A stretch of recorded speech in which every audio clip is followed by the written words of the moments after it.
Mesdames, Messieurs, bonsoir. Bienvenue à cette grande édition d'information sur la télévision Labari. À l'appel du bureau régional de Niamey, le syndicat national des agents contractuels et fonctionnaires de base SINASEB, les membres de ce syndicat étaient ce matin en sitting à la devanture de la pairie du nouveau marché. Motif exiger le paiement de pécule du mois de septembre. Reportage Nafissa Hassan et Chebou Guissou.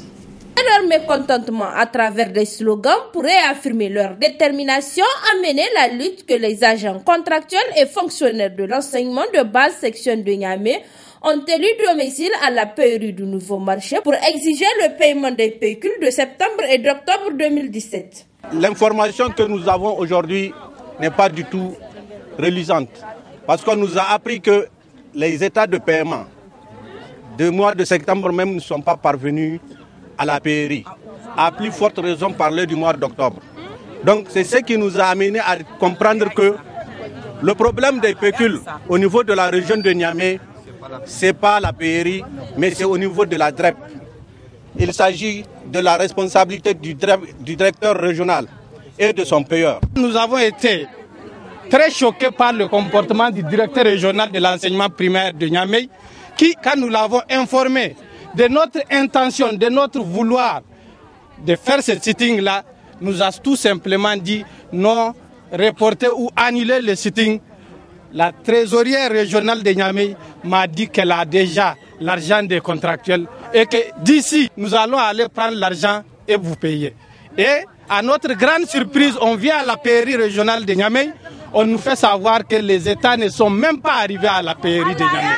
C'est pour vous dire à quel degré ces autorités-là sont en train de vouloir bafouer les droits des enseignants. Le bureau exécutif régional de Niamey se dit déterminé à défendre les intérêts de ses militants. Pour exiger d'abord le départ même du DREP, on a vu que les États sont en train d'être renouvelés parce que tout simplement au niveau des inspections, il y a des incompétents qui gèrent ces papiers-là. Donc à partir d'aujourd'hui, nous n'allons plus supporter, nous n'allons plus continuer à observer ces gens-là pour qu'ils nous traînent par le bout du nez. À partir de cet instant, la lutte ne fait que commencer. Nous avons déjà déposé un papier au niveau du gouvernorat de Niamey pour inviter les camarades à un sitting le lundi à partir de 8h à la direction régionale de l'enseignement primaire de Niamey. Nous n'avons pas l'intention de reprendre les cours tant que les camarades ne seront pas mis dans leurs droits. Alors vivement que les deux parties puissent trouver un terrain d'entente pour résoudre définitivement ce problème et cela dans l'intérêt de l'école nigérienne. L'ONG Wildaf organise depuis ce matin un atelier de formation aux jeunes filles et garçons sur le mariage précoce. Un atelier qui vise à lutter contre ce fléau. Le compte rendu de Assama Oseidou et Halidou Bouraima. Former davantage les jeunes acteurs de changement contre le mariage précoce en vue de réduire le taux de cette pratique néfaste, c'est l'objectif visé à travers cet atelier organisé par l'ONG Wildaf Niger. Une initiative saluée par la représentante de Wildaf Afrique de l'Ouest. C'est un grand honneur pour moi d'être parmi vous pour participer à cette formation de nos jeunes frères et sœurs afin de les renforcer dans leur action de mobilisation et de plaidoyer pour éradiquer le phénomène ou bien la pratique du mariage précoce. L'ambition de notre projet, dont le titre est « La lutte contre le mariage précoce par l'autonomisation des filles », ambitionne d'avoir, d'ici la fin de sa mise en œuvre, une masse critique de jeunes, en l'occurrence de jeunes filles, en tant qu'actrices de changement pour que cette pratique puisse prendre fin dans la sous-région d'une façon générale, au Niger en particulier. Procédant à l'ouverture de cet atelier, le secrétaire général de Wildaf Niger souhaite l'éradication définitive de cette pratique. Il faut dénoncer et combattre le mariage précoce de toute force pour la protection de l'enfance en référence aux droits de l'enfant, tels qu'ils sont exprimés dans la Convention relative aux droits de l'enfant, la CDE. Les États doivent protéger les individus, et surtout les enfants, contre les abus, l'exploitation et la violation de leurs droits. Votre place dans la société vous confère une proximité avec les populations qui fait de vous des partenaires du choix dans la lutte contre le mariage précoce. C'est pourquoi je voudrais solliciter solennellement votre concours pour nous permettre de consolider les acquis, mieux d'atteindre des objectifs plus conséquents encore. Aidez-nous à stopper le mariage précoce, l'exploitation des jeunes, en expliquant à nos frères et sœurs dans les villes et les campagnes, ainsi qu'à nos parents paysans, les dangers auxquels ils exposent leurs enfants victimes de ce fléau qu'est le mariage précoce. Chers jeunes, acteurs du changement, vous avez été ciblés pour cette activité parce que la jeunesse constitue un relais fort dans le cadre du changement de comportement. Des outils nécessaires vous seront donnés pour vous impliquer pleinement dans les activités de sensibilisation, de plaidoyer en vue d'éradiquer le mariage précoce dans votre communauté. Cet atelier de formation des jeunes filles et garçons, acteurs de changement dans la lutte contre le mariage précoce, qui durera 5 jours, est initié par l'ONG WILDAF, une ONG qui œuvre au bien-être des jeunes. Clôture hier soir à la salle de réunion de l'hôtel Solux de Niamey de l'atelier de planification humanitaire conjointe et plan de réponse régionale pour les réfugiés nigériens au titre de l'année 2018, organisé par l'Organisation des Nations Unies pour la coordination des affaires humanitaires OCHA.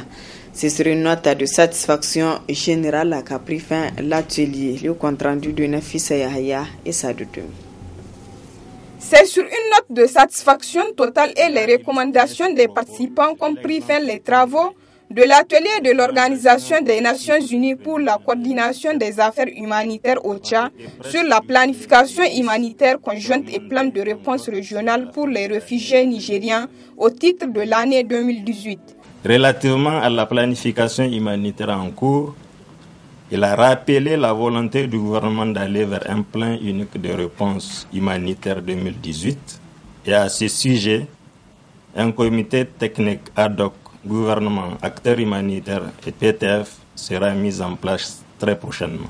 En rappelant les orientations stratégiques retenues par l'équipe humanitaire pays, la coordinatrice humanitaire a noté les points d'impact importants en lien avec les principales crises que vivent les populations du Niger, à savoir la question de l'insécurité alimentaire, la malnutrition, les épidémies, les inondations, les mouvements de population, etc., avant de décliner les 3 objectifs spécifiques retenus, à savoir renforcer la protection de la population civile vulnérable dans les zones d'intervention humanitaire, sauver et préserver la vie des populations en réduisant la morbidité et la mortalité au sein des populations cibles, améliorer les conditions de vie des populations vulnérables et restaurer les moyens de subsistance. En procédant à la clôture du dit atelier, le ministre de l'Action humanitaire et de la gestion des catastrophes se dit réjoui des résultats atteints à l'issue de ces travaux. Vu les résultats présentés et les recommandations pertinentes que vous venez de formuler à l'endroit de toutes les parties prenantes, je puis d'ores et déjà tirer l'heureuse conclusion que nos objectifs sont largement atteints. Ces résultats fort éloquents sont à mettre à l'actif de tous les participants qui se sont fortement investis aux travaux. En retour, il me plaît de renouveler au nom du gouvernement nos remerciements à tous ceux et à toutes celles qui ont contribué à l'atteinte de ces résultats. Nos remerciements vont également à l'endroit de l'ensemble de la communauté humanitaire et des partenaires techniques et financiers du Niger. Je me réjouis également de votre adhésion à notre objectif commun de disposer, dans les meilleurs délais, d'un plan unique et pluriannuel de réponse pour le Niger. Aussi, j'en appelle à tous pour accompagner le processus d'élaboration et surtout de la mise en œuvre du HRP 2018. Pour sa part, le gouvernement créera les conditions optimales pour faciliter l'aboutissement du processus d'élaboration jusqu'à la validation du HLP 2018. Après 2 jours d'intenses travaux enrichis par des échanges constructifs, le ministre a souhaité aux participants un bon retour dans leurs foyers respectifs. Le ministre des Finances a présenté à l'Assemblée nationale le projet de loi de finances 2018 et il sera examiné au cours de cette session. Déjà, certaines dispositions de ce projet sont dénoncées par les citoyens à qui nous avons entendu notre micro. On les écoute.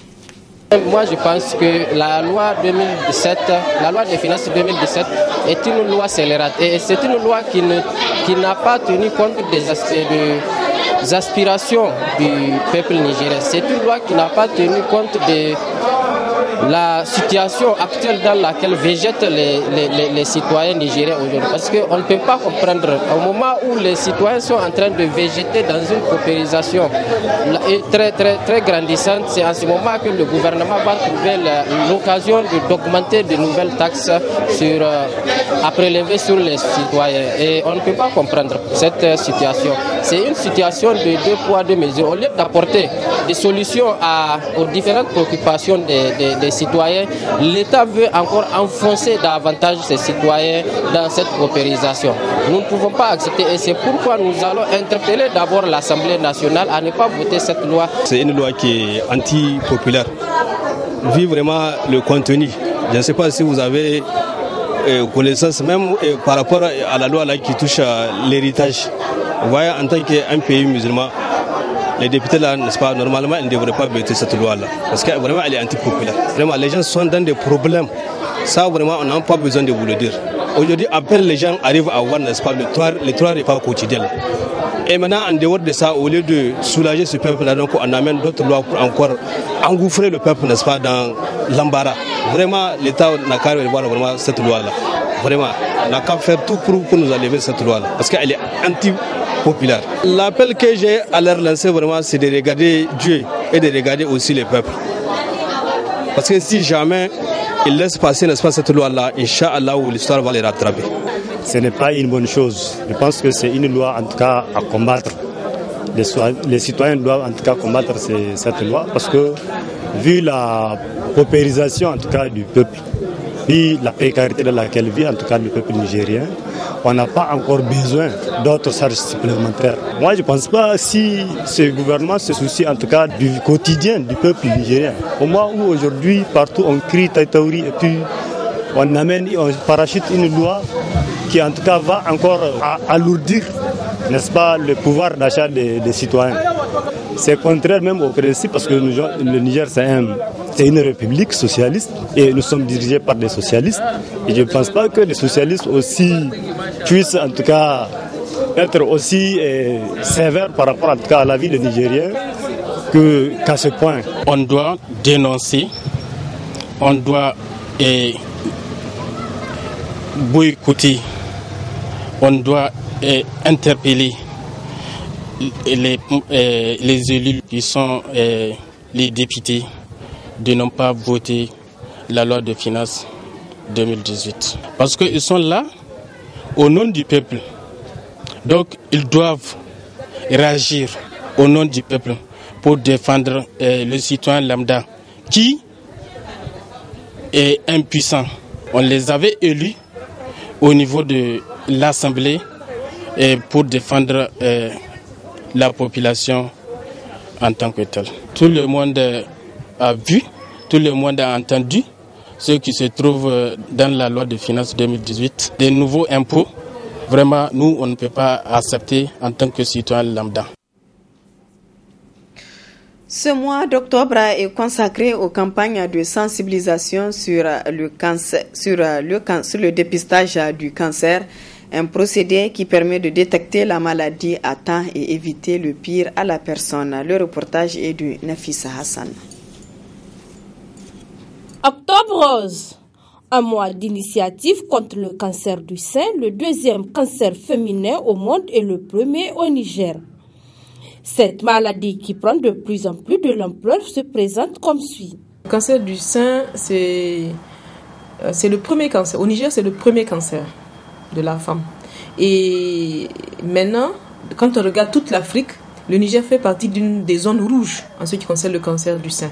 C'est-à-dire que c'est des zones où il y a plus de 40 pour 100 000 femmes qui sont atteintes de cancer du sein. Ça, c'est les chiffres, ça, c'est depuis 2012. Donc, imaginez maintenant ce que ça peut être. Vraiment, c'est un cancer qui attaque les femmes dans nos pays. Il attaque surtout les femmes jeunes. Ça se manifeste par un changement au niveau du sein. C'est-à-dire que le sein, il y a la peau. Quelque chose peut apparaître au niveau de la peau. Elle peut noircir, durcir. Ou bien dans le sein, on peut y avoir une boule. Ou bien au niveau du mamelon, il peut y avoir du sang qui sort de là-bas. Tout ça, c'est les signes. Ou bien le sein qui grossit, on ne sait pas pourquoi, sans raison. Le sein commence à grossir, à doubler le volume. Tout ça, c'est des signes qui peuvent faire penser au cancer du sein. Le cancer du sein n'est pourtant pas une fatalité. Les femmes, quand elles ont quelque chose dans le sein, elles ont peur. Elles se disent, je vais aller, on va me dire que j'ai un cancer, on va m'enlever le sein. Mais ça, où est le problème? Si on enlève le sein et que vous vivez, il n'y a pas de problème. Donc je ne comprends pas pourquoi les gens ont encore peur de ça. Et les gens n'informent pas assez. Vous voyez, quand on fait des campagnes de sensibilisation, mais c'est quelque chose qui doit se faire tout au long de l'année. Et tout le monde doit le faire. Il ne faut pas qu'on dise c'est un seul mois. Chaque fois, on doit se débrouiller. La population doit être sensibilisée. Parce qu'on ne peut pas lutter contre un ennemi caché. Beaucoup de gens ne savent pas ce que c'est le cancer jusqu'à présent. Ils ne connaissent pas les signes. S'ils connaissaient les signes, peut-être qu'ils allaient venir plus tôt. S'ils savaient qu'il y avait des traitements disponibles, peut-être qu'ils viendraient. Mais il y a aussi une chose, les traitements qui ne sont pas disponibles au Niger, ça nous handicape parce qu'on va venir traiter quelqu'un. Et arriver à la dernière phase de traitement, il n'y a rien. Zéro. Ça veut dire que même les gens se disent, donc ça sert à quoi de venir s'il n'y a pas tous les traitements? Ça sert à quoi? Je vous le dis aujourd'hui. Ça sert à quelque chose de venir parce que si vous êtes détecté tôt, il se peut qu'on ne vous fasse que la chirurgie. Il se peut que vous n'ayez besoin que d'un seul traitement. C'est pour ça qu'il faut se faire dépister. La santé n'a pas de prix ni de tabou, alors plus de plaidoyer, de sensibilisation, de formation en faveur des populations pour que beaucoup de femmes et hommes puissent être à l'abri de ce fléau. Voilà, mesdames, messieurs, ici prend fin ce journal. Merci à vous de l'avoir suivi et excellente soirée en compagnie du programme de la télévision Labari.